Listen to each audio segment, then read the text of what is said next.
Buenas noches, bienvenidos a una nueva entrega de Toque Final. Esta es la mejor forma de concluir una semana y abrir la nueva lo mejor edificado posible sobre los acontecimientos más importantes del país y del mundo. Esta semana hubo dos fallecimientos pues muy comentados de dos personalidades muy diferentes y con una trayectoria y aporte distinto. El primer caso es el del científico Peter Hitch, el descubridor de lo que se denominaría como la partícula de Dios.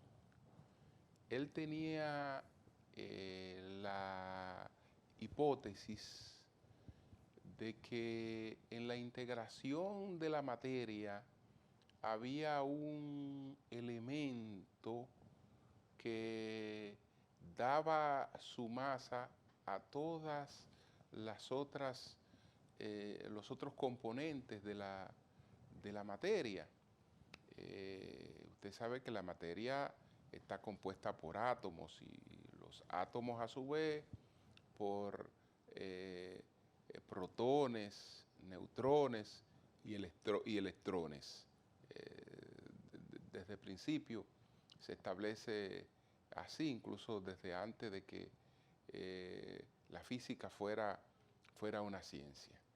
Entonces, él hablaba ya de un elemento, digamos, subatómico, que proporcionaba su masa a estos otros componentes.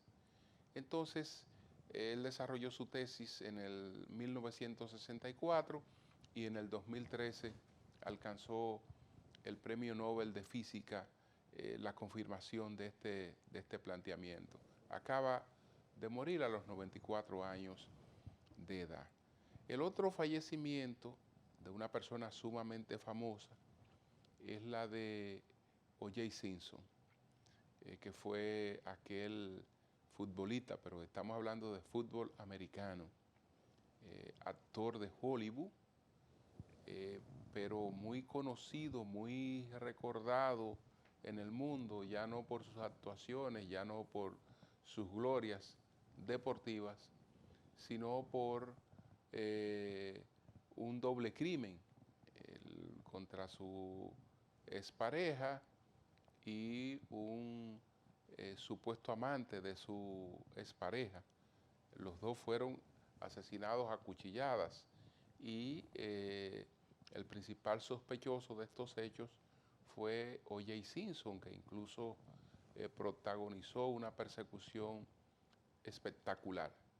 Sin embargo, el hecho de que una persona sea culpable o se entienda que es culpable tiene que coincidir con otras cosas. La posibilidad de probar esa culpabilidad sin lugares a errores que pudieran pues anular o quitarle legalidad a las pruebas. Y bueno, él consiguió los subterfugios legales que le permitieron hacer eso y salir impune de unos crímenes que todo el mundo entiende y está prácticamente seguro que él los cometió. Entonces, él también acaba de morir esta semana. Señores, vamos a una pausa. Al regreso, ¿cuáles fueron los 10 temas más importantes de esta semana? Adelante.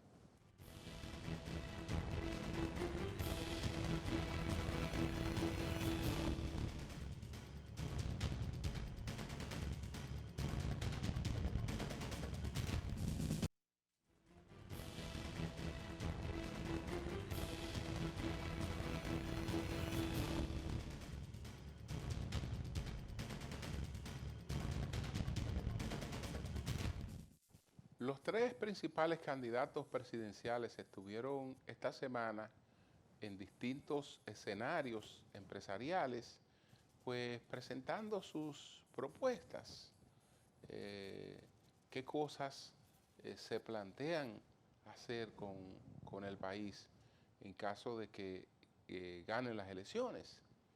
El candidato puntero es el presidente Abinader, el que está encabezando todas las preferencias, y lo que se discute es si habrá de ganar en una primera vuelta o si será necesaria una segunda vuelta.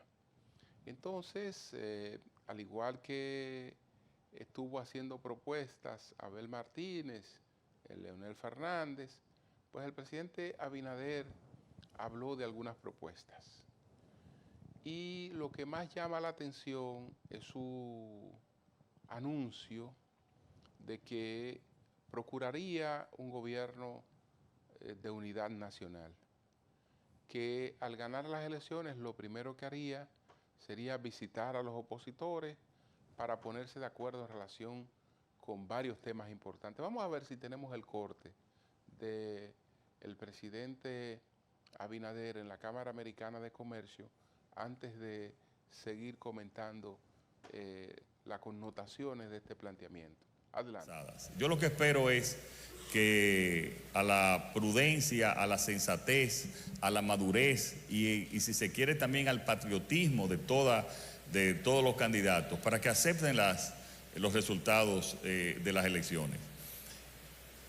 Y nosotros estaremos como garantes de que desde el gobierno poder cumplir como lo hemos estado haciendo con todas nuestras leyes y también con todo el ejercicio democrático.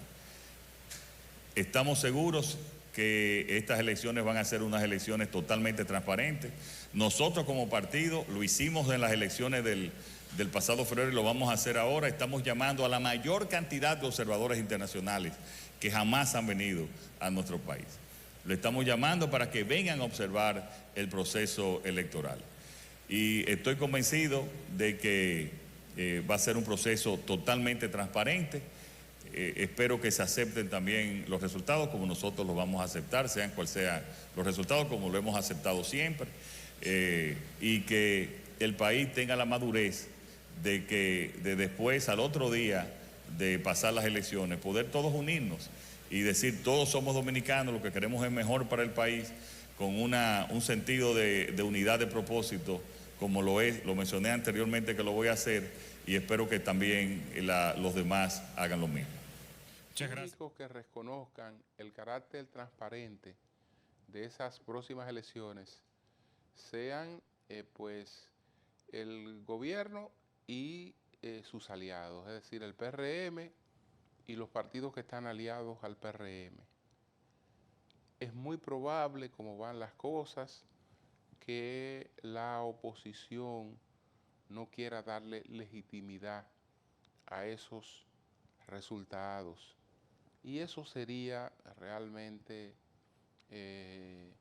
muy negativo para el país, porque lo que viene inmediatamente después, pasen las elecciones, es sumamente difícil.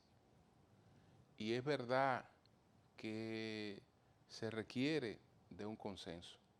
Lo lamentable es que el clima que se está creando aleja totalmente esa posibilidad, porque el gobierno y el PRM han marchado más allá del propósito de ganar unas elecciones con holgura.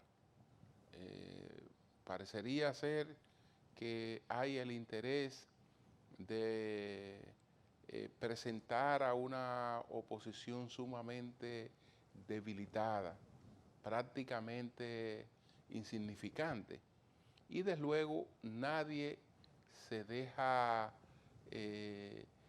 digamos, arrinconar de esa manera. Si el gobierno persiste y si el PRM persisten en prácticamente humillar a la oposición, entonces la oposición va a persistir en otra cosa, en no darle legitimidad al resultado, no importa cuál sea el porcentaje con el que el presidente ganara esas elecciones. y así el clima estaría sumamente complejo. Vamos entonces, señores, a presentar de inmediato cuáles fueron los 10 temas más importantes de esta semana. Adelante.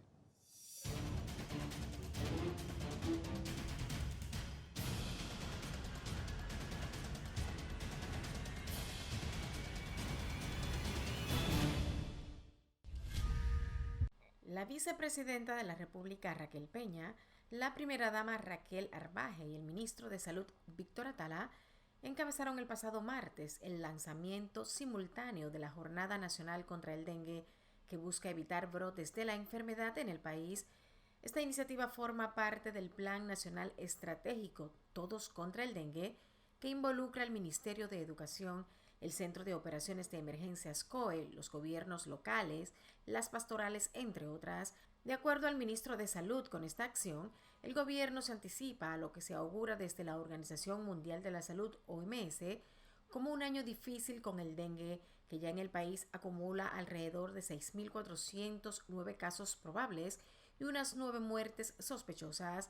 En tanto, el director del Servicio Nacional de Salud, SNS, Mario Lama, sostuvo que la lucha se enfocará en reducir y prevenir los criaderos de mosquitos y en localizar los focos de mosquitos adultos. Estos últimos son eliminados con la fumigación.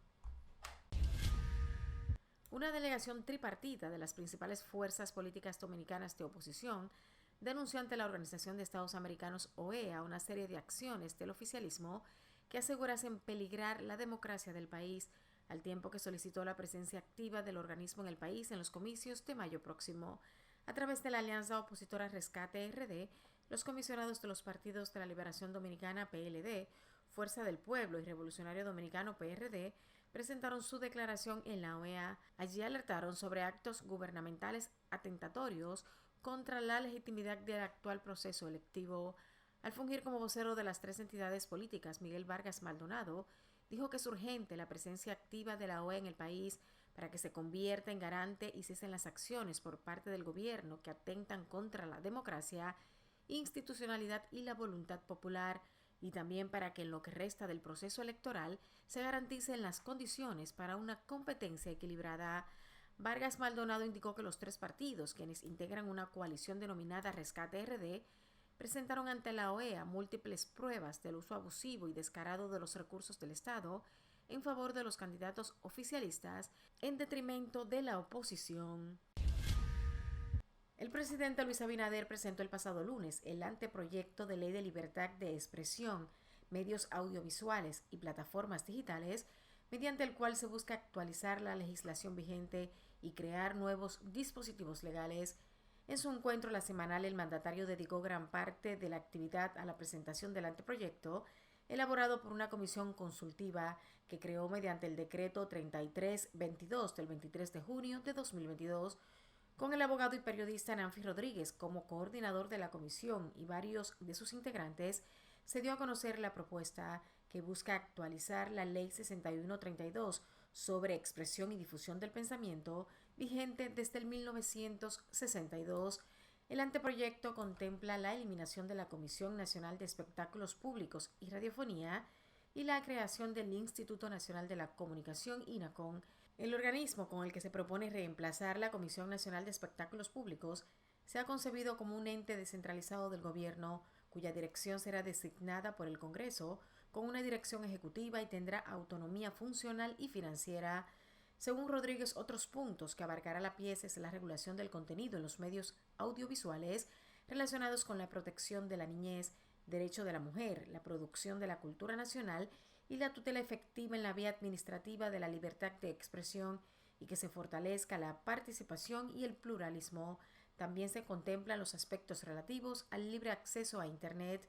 El borrador presentado al mandatario para su posterior entrega al Congreso Nacional para fines de discusión y aprobación es el resultado de meses de consulta con diferentes sectores del ámbito de la comunicación, incluidos directivos y propietarios de medios, incluida la Sociedad Dominicana de Diarios, periodistas y dirigentes de los colectivos que agrupan a comunicadores, como el Colegio Dominicano de Periodistas, CDP. Es un día histórico. Así lo ha descrito el ministro de Turismo David Collado tras la llegada del segundo crucero a Cabo Rojo con 1.935 turistas y 838 tripulantes. El New Amsterdam partió desde Florida y se convierte en el segundo barco crucero en tocar este destino. Sin embargo, no será el último. Más barcos van a venir más adelante, confirmó Collado. Este es el segundo crucero que para en Cabo Rojo después de que el 4 de enero el puerto acogiera 2.556 visitantes en el Nord-Guyan-Peur. Collado declaró que el ministerio que encabeza no ha escatimado ningún esfuerzo para garantizar el despegue del turismo en Pedernales y que la llegada de este segundo crucero es la reconfirmación del despegue definitivo e indetenible del turismo en toda la región sur. Los turistas disfrutaron de una exposición con aproximadamente 50 artesanos, exposición de artes plásticas, ofertas gastronómicas y presentaciones escénicas. Las operaciones se desarrollan con normalidad en el Aeropuerto Internacional Las Américas después de resolver el problema de un agujero en una de las pistas que obligó el cierre de la terminal por varias horas el pasado domingo. La pista de aterrizaje del Aeropuerto de las Américas José Francisco Peña Gómez fue cerrada temporalmente debido a un agujero que se formó durante el aterrizaje de un vuelo de Air Europa. Este problema obligó a la suspensión de al menos 8 vuelos. Según Aerodón, entidad encargada de administrar varios aeropuertos en la República Dominicana, el cierre se llevó a cabo por razones de seguridad y los vuelos programados fueron desviados a otros aeropuertos en el país, como Punta Cana y Puerto Plata. El incidente en la pista de aterrizaje del pasado domingo 7 de abril en el Aeropuerto Internacional de las Américas fue un serio percance de seguridad operacional, pues la pista al romperse golpeó al Boeing 787 de Air Europa proveniente de Madrid, lo cual causó daño circunstancial en la aeronave. Con la sentencia dada a conocer la semana pasada contra el exdiputado Miguel Gutiérrez, este se convierte en el primer legislador dominicano condenado por el delito de narcotráfico. Para muchos es el reflejo de cómo el narcotráfico está permeando los partidos políticos cuando permiten que agentes del crimen organizado penetren sus estructuras y ocupen altos cargos. La decisión del juez Roy Altman de la Corte del Distrito Sur de la Florida condena a Gutiérrez a 192 meses de prisión, unos 16 años, por encontrarlo culpable de 2 cargos. El primero, conspirar para distribuir sustancias controladas, cocaína, sabiendo con la intención y teniendo motivos razonables para creer que sería importada a los Estados Unidos. Y el segundo, conspiración para cometer lavado de dinero. Cuando cumple ese tiempo, entraría en un proceso condicional de libertad supervisada por un periodo de 5 años. Gutiérrez Díaz fue detenido en mayo de 2021, apenas un año de ser electo diputado por la ciudad de Santiago de los Caballeros por el oficialista Partido Revolucionario Moderno, PRM. En diciembre de 2023, mediante un acuerdo con la Fiscalía del Sur de Florida, el legislador aceptó que entre 2014 y 2020 transportó cocaína a Estados Unidos desde República Dominicana y Colombia. El juez también ordenó el decomiso de bienes al exdiputado por valor de $2.171.000, que serían un pendiente de los 13.5 millones que el ex legislador aceptó entregar al gobierno de Estados Unidos por la comisión de los hechos imputados. Un juez dictó 3 meses de prisión preventiva a 5 agentes penitenciarios acusados de agredir físicamente a un preso en la cárcel de San Felipe en Puerto Plata el pasado 5 de febrero, informó la Procuraduría General de la República. Los agentes fueron identificados como Gerald Miguel Calderón, Sandy Esteban Ramírez, Luis Milanés, Leonardo Javier Franco Caraballo y Reinaldo Polanco Gómez, imputados de agredir a Juan Carlos Almonte Núñez, alias El Amarillo. Los hechos ocurrieron cuando el interno José Reinaldo Almonte estaba en la celda de reflexión junto a Almonte Núñez. Al notar la presencia de Juan Antonio García Balbuena, subdirector de tratamiento del penal, le manifestó que fue maltratado la noche anterior por unos agentes. En esas circunstancias, Almonte Núñez recomendó en voz alta a Almonte Tavares mostrar los golpes al juez de ejecución de la pena y denunciarlos a los derechos humanos y a las autoridades. Fue en esas condiciones, de acuerdo a la información, que los agentes agredieron físicamente a Almonte Núñez, a quien Esteban Ramírez incluso le rompió un pie con un bate y Calderón Mateo le rompió varias costillas con un bate de aluminio. La víctima cayó al suelo semiconsciente cuando los agentes lo esposaron y le aplicaron gas pimienta en la boca y la nariz. El hombre fue dejado semi-inconsciente en la celda con múltiples heridas graves. El pasado domingo en el sector Licey La Nueva Era en La Vega, una mujer perdió la vida a manos de su pareja, quien tras el hecho intentó suicidarse. La víctima fue identificada como Lourdes Mata, quien fue apuñalada en un acto que ha dejado consternada a la comunidad. Fermín Santos, de 70 años, acabó con la vida de su compañera de más de 4 décadas. El cuerpo de la víctima presenta al menos 13 heridas de arma blanca distribuidas por diferentes partes de su cuerpo, según informaron autoridades al hacer el levantamiento. A Santos le dio un paro cardíaco al momento de realizarle una cirugía, luego de que éste intentó quitarse la vida después de matar a su pareja sentimental. El Ministerio Público puso bajo arresto a una mujer al salir del primer tribunal colegiado del Distrito Judicial de Santiago, donde conocían el juicio de fondo en contra de un hombre que en septiembre del 2020 habría disparado contra el esposo de la ahora detenida, provocándole la muerte.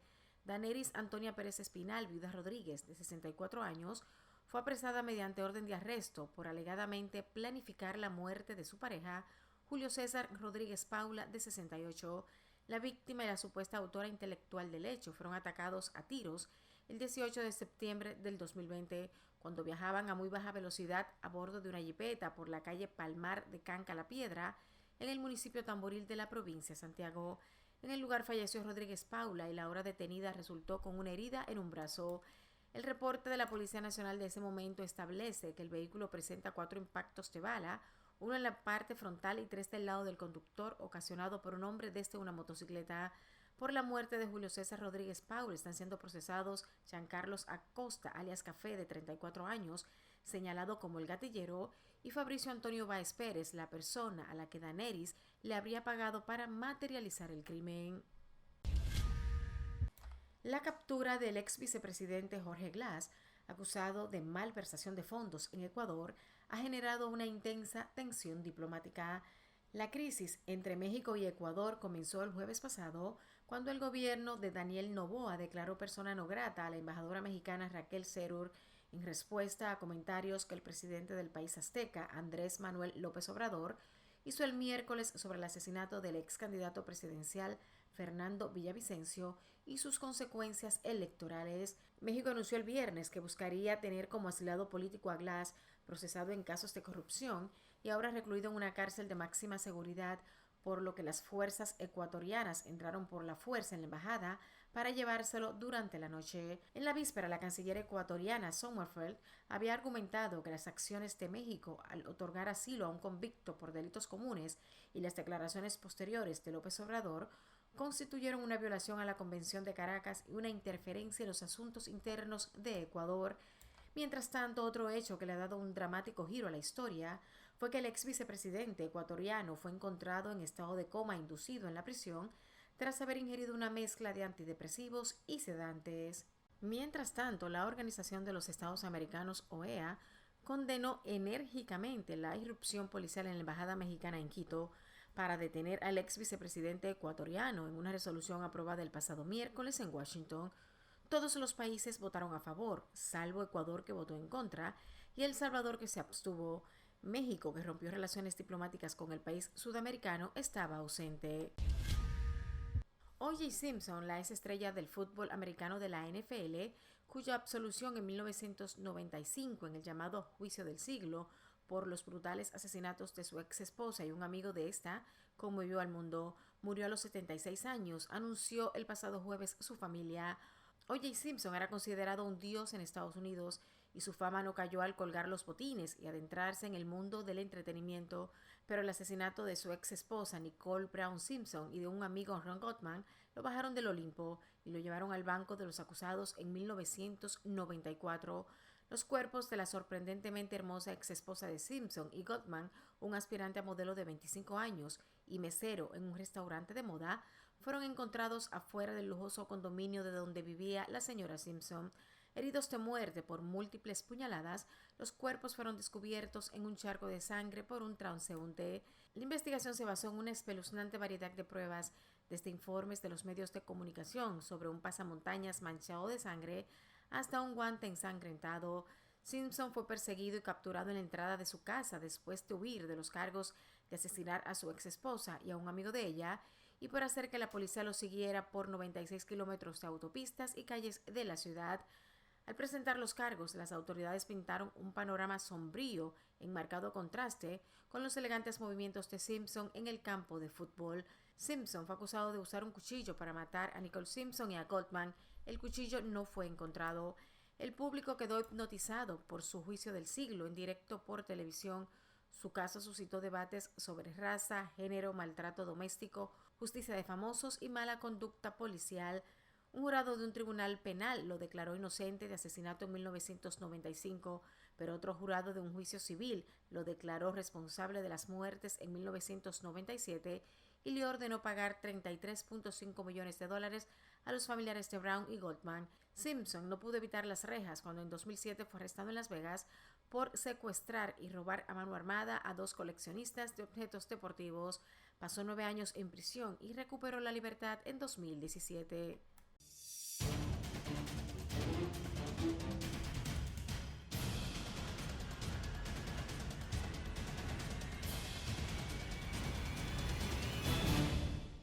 Una pausa, retornamos en breve.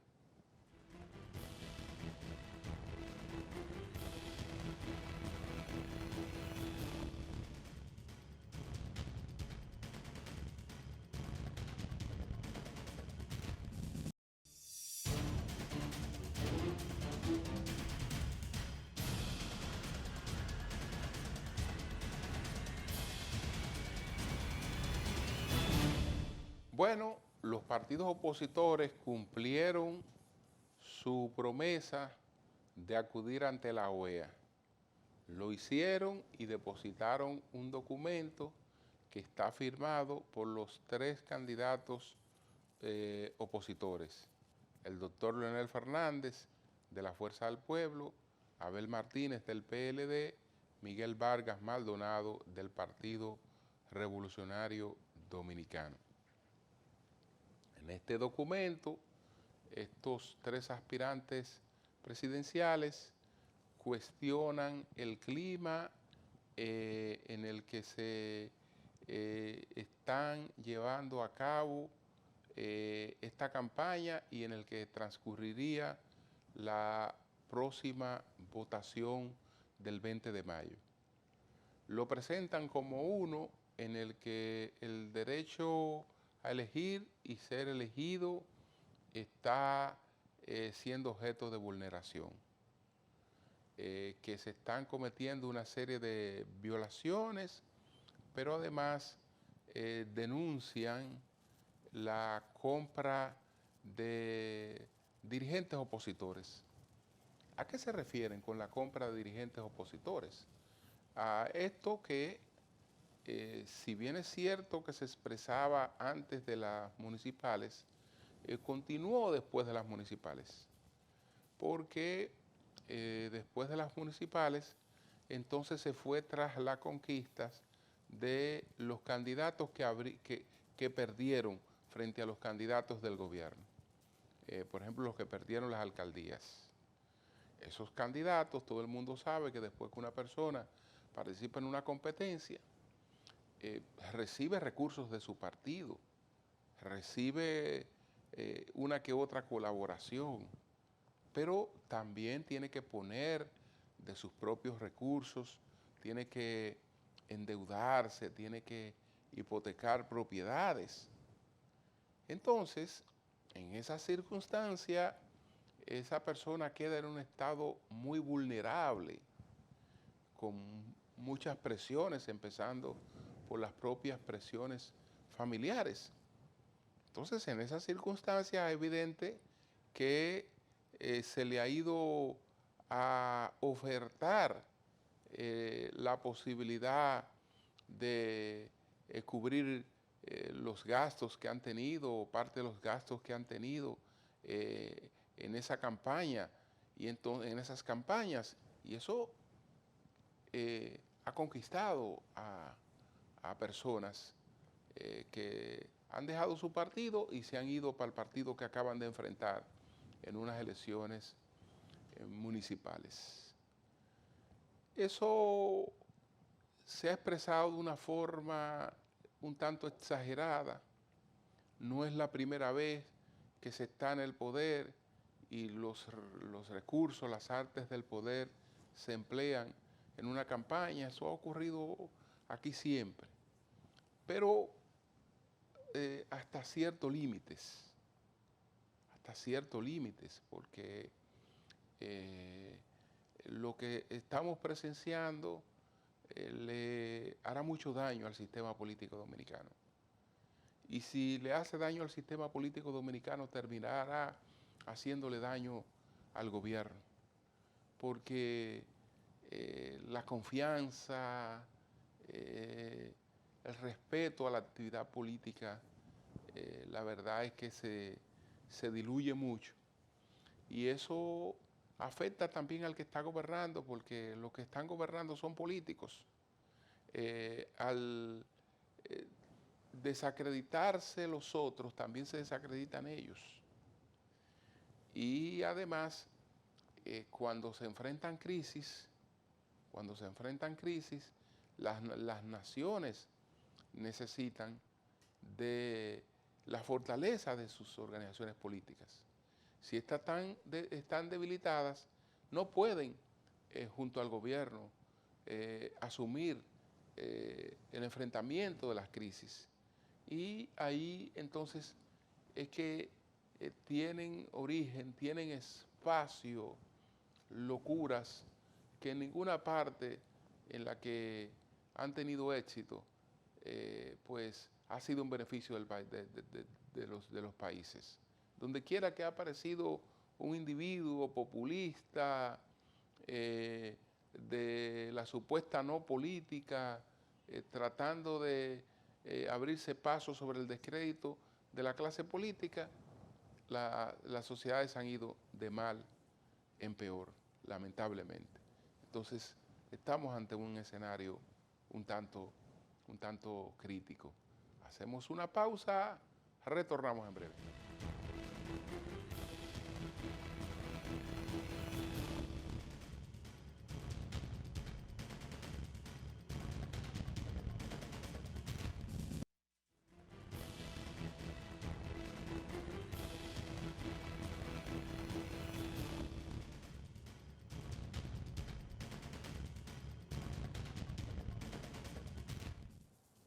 Bueno, yo creo que la comunidad internacional no ha reaccionado con la suficiente contundencia ante la vulneración de la Convención de Viena por parte del gobierno ecuatoriano, por parte del presidente Don Noboa de Ecuador, que de manera violenta asaltó la Embajada de México en Ecuador para producir la captura de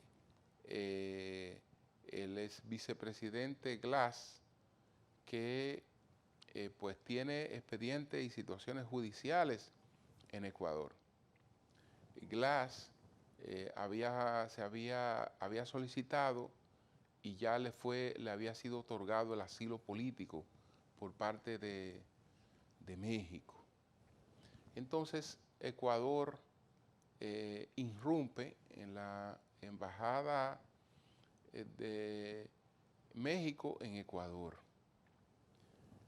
Es verdad que López Obrador también había ofrecido declaraciones que no le corresponden a un presidente, y que esas declaraciones fueron las que sembraron, digamos, esta respuesta inapropiada por parte de Ecuador, una respuesta totalmente inapropiada.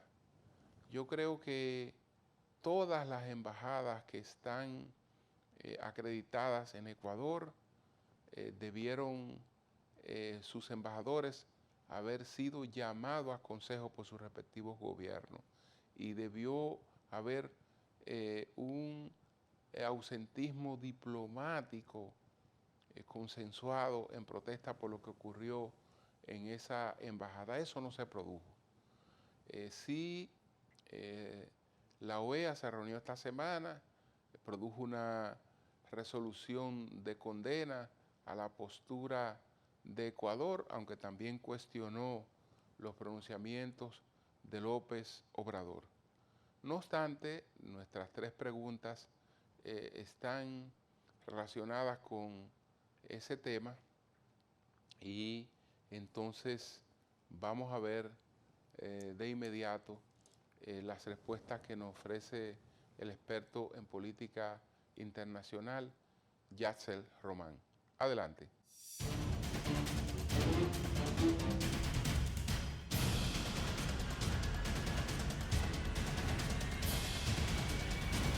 ¿Cómo juzga la penetración violenta de autoridades policiales ecuatorianas a la Embajada de México en este país y la captura de una persona a la que se había otorgado asilo diplomático?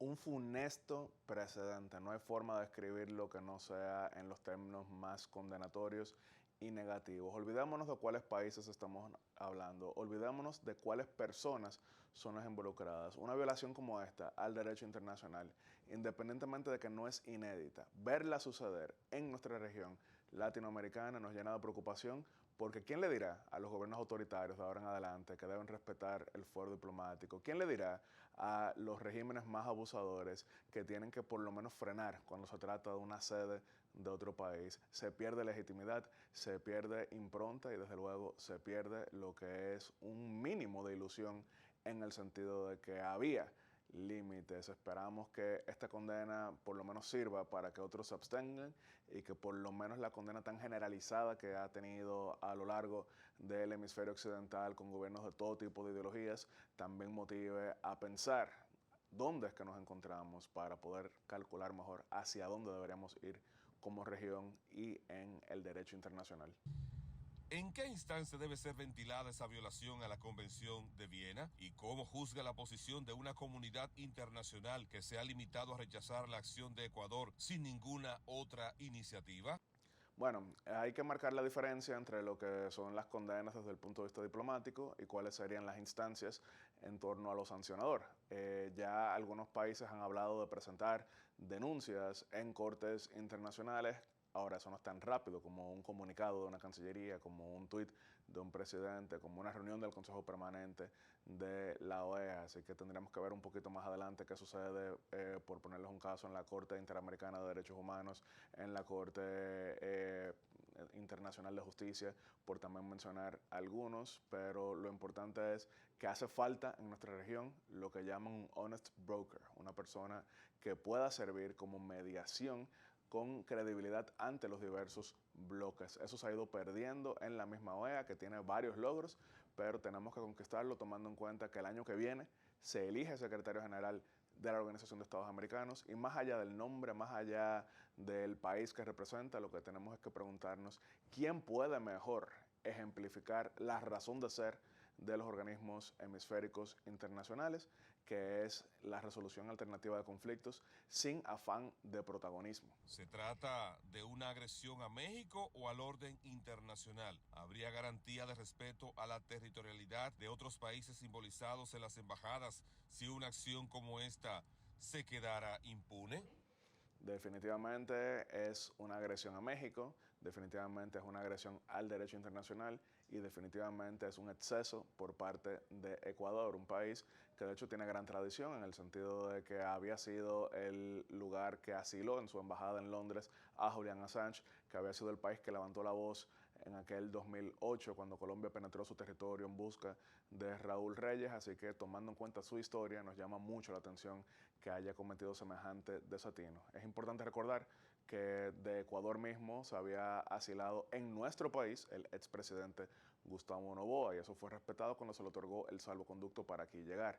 Ahora, es también importante reconocer que si bien condenamos las acciones del gobierno ecuatoriano, también tenemos que condenar la utilización política medalaganaria del asilo como figura. Esto lo hemos visto en Nicaragua, que anda regalando ciudadanías a personas con juicios por corrupción en buena parte de la región. Así que no podemos verlo solamente como blanco y negro, sino que también hay bastante de gris y que perfectamente podemos condenar el abuso del asilo como figura y el abuso de las relaciones internacionales violando el derecho internacional público.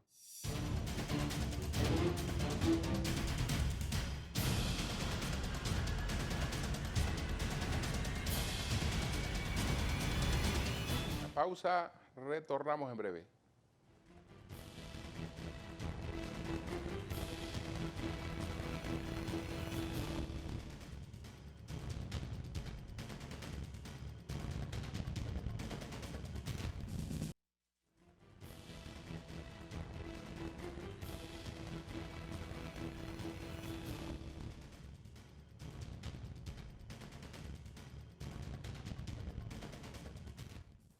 Bueno, esta semana hubo una señora de 64 años de edad en Santiago a la que se le viró la torta. Estaba en sala de audiencia ella para el conocimiento de un juicio de fondo o de unas medidas de coerción contra una persona que está acusada de sicariato. Es decir, estamos hablando de una persona que fue acusada de la muerte del esposo de esa señora de 64 años. La señora, el esposo que resultó muerto, es de 68 años de edad. La señora se llama Daneris Antonia de Rodríguez. Y su esposo, Julio César Rodríguez, Paula, tenía 68 años de edad. Ella y el esposo eran maestros, eran profesores. Entonces el esposo fue asesinado, estaba en compañía de ella cuando fue asesinado, ella incluso resultó herida. De manera que ella está en su juicio como una víctima, llorando el crimen contra su esposo y clamando justicia por el crimen contra su esposo. Pero entonces, ahí surge un dato que la implica a ella. La persona que están acusando de cometer el hecho, es decir, el que cobró para matar a la persona, el sicario, es una persona que responde al nombre de Joan Giancarlos Acosta, alias Café. Entonces, alias Café fue contratado por un sobrino del señor que resultó muerto, un sobrino del señor Julio César, un sobrino de la víctima. La víctima fue Julio César Rodríguez. Un sobrino de él fue que habría contratado a alias Café para matar a su tío. Entonces, resulta que ese sobrino se llama Fabricio Antonio Báez Pérez. ¿Por qué ese sobrino está implicado? Porque él fue que le habría pagado 250,000 pesos a alias Café para que matara al señor Julio César Rodríguez Espinal. Eso ocurrió el 19 de septiembre del año 2020 en Santiago. Pero ¿a qué cosa? Resultó que el sobrino fue que pagó para que lo mataran, pagó 250,000 pesos. Pero unos días después del crimen, hay una transferencia de esta señora al sobrino por unos 400,000 pesos, que no tiene manera de justificar a qué obedecía esa transferencia. Y ahí se sospecha que era por la cuestión del encargo del sicariato. Es decir, que todo parece indicar que fue la señora la que encargó la muerte de su marido, que el sobrino fue intermediario entre ella y el sicario. Y ya ustedes ven qué cosa más extraña la que se produjo ahí esta semana. Por otra parte, En el plano internacional, parece que la suerte de Julian Assange pudiera cambiar. Este es el caballero que fundó Wikileaks.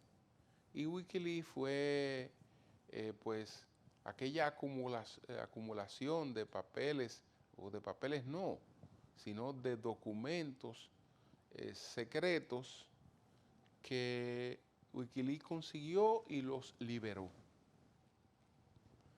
Entonces, Assange está siendo objeto de una persecución desde hace tiempo.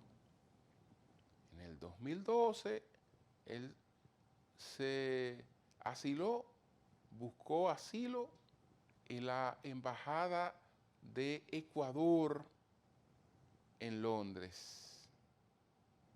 Esa Embajada de Ecuador en Londres, por cierto, nadie la vulneró, como está haciendo Ecuador en estos momentos.